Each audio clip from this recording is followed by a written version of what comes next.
నమ్మకం కలిగింది. చివరగా కేసీఆర్ ముఖ్యమంత్రి అయితే ఏముంటుంది, కాంగ్రెస్ అధికారంలోకి వస్తే ఏముంటుందో మొన్న వరంగల్లో చెప్పినా, ఇప్పుడు ఈడ కూడా నేను మళ్ళీ చెప్పదలుచుకున్నా. కేసీఆర్ ముఖ్యమంత్రి అయితే ఆయన కొడుకు కేటీఆర్ను వర్కింగ్ ప్రెసిడెంట్ చేసుకున్నాడు. కాంగ్రెస్ పార్టీ అధికారంలోకి వచ్చి రేవంత్ రెడ్డి ముఖ్యమంత్రి అయితే సోదర్ మహేష్ గౌడ్ని కాంగ్రెస్ పార్టీ ప్రెసిడెంట్ చేసినాం. కేసీఆర్ ముఖ్యమంత్రి అయితే హరీష్ రావు, తారక రామారావు ఇద్దరు మంత్రులు అయిన. రేవంత్ రెడ్డి ముఖ్యమంత్రి అయితే మా సీతక్క, కొండా సురేఖమ్మ మంత్రులైనరు. మా పొన్నం ప్రభాకర్, మా వాకిటి శ్రీహరి మంత్రులైనరు. కేసీఆర్ ముఖ్యమంత్రి అయితే సడ్డకుని కొడుకు సంతోష్ కుమార్ని రాజ్యసభ చేసుకున్నాడు. కానీ నేను ముఖ్యమంత్రి అయితే మిత్రుడు వేం నరేందర్ రెడ్డిని ఈరోజు రాజ్యసభకు పంపించిన. అనిల్ కుమార్ యాదవ్ ఈయనే ఉన్నాడానే లేచి నిలబడరా నాయన. ఇగో పిల్లగాన్ని పంపించిన రాజ్యసభకు, పెద్దల సభకు.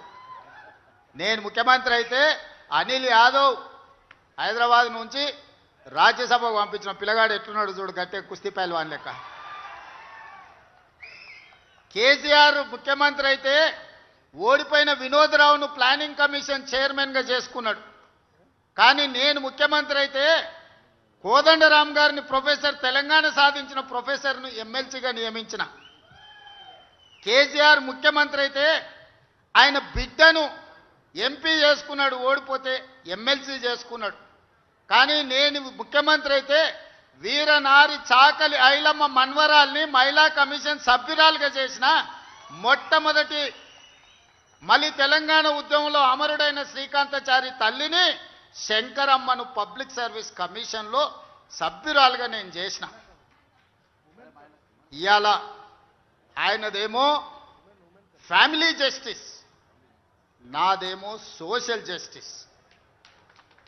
సోదరులారా, అది దొరల న్యాయం, నాది సామాజిక న్యాయం. ఆయన ముఖ్యమంత్రి అయితే దయాకరావును మంత్రిని చేసుకున్నాడు. నేను ముఖ్యమంత్రి అయితే అట్లూరు లక్ష్మణ్ వేదిక మీదనే ఉన్నట్టు మా సోదరిని ఈరోజు దళిత బిడ్డను ఇవాళ మనం మంత్రిగా చేసుకున్నాం. ఒక్కటే ఆలోచన చేయండి, ఇవాళ వాళ్ళు బాధపడుతురు, దుఃఖపడుతురు, శరజొచ్చి అడుక్కుంటురు, చెట్టుకు పుట్టకు కనిపించిన రాయికి రప్పకు మొక్కుతురు. కేసీఆర్ మళ్ళీ ముఖ్యమంత్రి కావాలి ఎట్లయినా అని.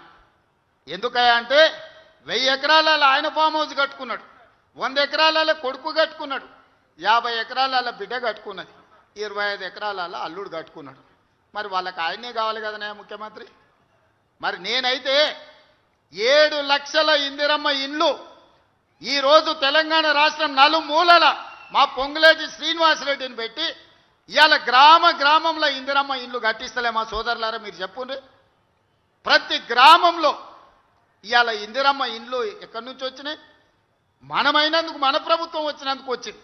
10 ఏళ్ళు అధికారంలో ఉన్న చంద్రశేఖరరావు అనుకుంటే నెలకు సంవత్సరానికి 2 లక్షలు కట్టినా 20 లక్షల ఇండ్లు పేదోళ్ళకు వచ్చేటి. ఒక్క గౌడ సోదరుడు కూడా ఇల్లు లేకుండా ఈరోజు తెలంగాణ మొత్తం ఇండ్లు ఉండి ఆత్మగౌరవంతో బతికేటోళ్ళు. వాళ్ళకి ఏ రోజు కూడా పేదోడి ఇంటి మీద ధ్యాస లేదు, పేదోడి బతుకును బాగు చేయాలన్న ఆలోచన లేదు. ఆయన ఉండడానికి 10 ఎకరాలలో అక్కడ గడి కట్టుకున్నాడు, కొడుకు ఇంటికి వస్తలేడని వాస్తు బాగాలేదని గిది కట్టిండు. కానీ బుద్ధి చక్కగా లేకపోతే దశ దిశ అంటారు, దిశ చక్కగా లేకపోతే దశ వనికిరాదు. ఆయన దిశ ఆయన దశ 2 బాగలేక నేను మా బట్టను వచ్చి ఆడ కూర్చున్నాం. అవునా? అందుకే మిత్రులారా, ఈ ప్రభుత్వం మీది, మీరు ఆలోచన చేసి నిర్ణయం తీసుకోండి. ఎన్నడని సెక్రటేరియట్ దగ్గరికి మిమ్మల్ని రానిచ్చండి. ఆయన ఉన్నప్పుడు ఎన్నడన్నా ప్రగతి భవన్లో గద్దరన్న పోతే గేట్ కాడ ఎర్రటెండ కూర్చోబెట్టిండు. అందశ్రీ పాటను 10 ఏళ్ళు బందీ చేసిండు ఫామ్ హౌస్లో. అందశ్రీ పాటకు జయ జయ హే తెలంగాణకు విముక్తి కలిగించింది ఈ ప్రభుత్వం కాదా? గద్దర్ అవార్డుల ద్వారా శాశ్వతంగా గద్దరన్న పేరును చరిత్ర పుటల్లో ఎక్కించింది ప్రభుత్వం కాదా? మాదిగ ఉపకులాల వర్గీకరణ 30 ఏళ్ల రావణ కాష్టాన్ని ఇవాళ పరిష్కరించింది ప్రభుత్వం కాదా? 100 ఏళ్ల బీసీ కులగణన ఎవ్వరు చేయకపోయినా దేశంలోనే మొట్టమొదటి రాష్ట్రంగా బీసీల లెక్కలు తేల్చింది ఈ ప్రభుత్వం కాదా?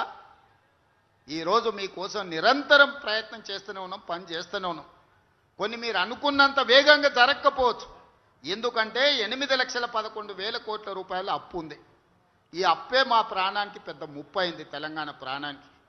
సంవత్సరం తిరిగితే బట్టి విక్రమార్క గారు తిన్నా తినకపోయినా ఓ పూట ఉపాసం పడినైనా 75,000 కోట్ల రూపాయలు అసలు మిత్తి కట్టాల్సి వస్తుంది కేసీఆర్ గారు చేసిన అప్పులకు తప్పులకు. ఇక ఆ పైన వచ్చిందే మనది.